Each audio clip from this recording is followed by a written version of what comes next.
So I wanted to show my generator setup that I run my off-grid property on. I've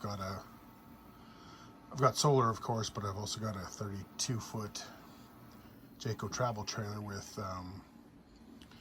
2 air conditioners on it, so I need a decent amount of wattage. So, and excuse me for breathing heavy. I just moved these generators. I just changed the oil and then moved them back. So I've got 2 4,500 watt Champion generators, and then I've got them connected to the Paralink system, and I'll plug in the 50 amp trailer connection right there. I've actually got it running. The trailer just plugged into solar right now because I'm not running the air conditioning.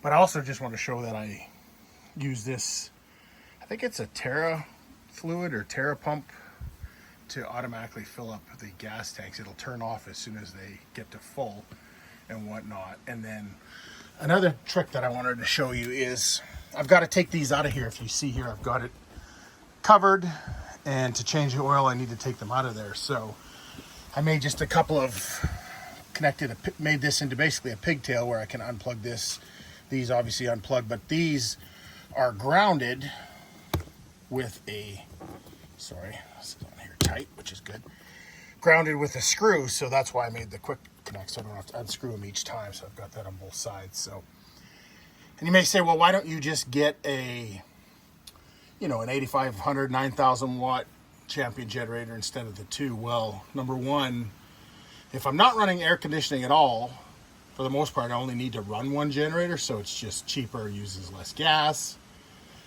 And then number 2, if I end up having a problem out here with one of the generators, I've always got at least one for power, or to charge the solar panels if I'm not getting enough sun and whatnot, or the solar batteries rather. So, and I've actually had an issue with one where I've had to have one of the generators replaced, and kudos to Champion customer service. They're absolutely amazing. A little hard to get on the phone, but once you do, at least the 2 ladies I talked to were amazing. Got me hooked up, and actually ended up having to swap for a brand new generator. So anyways, that's the setup. I've got to clean up some cabling, but works good for me.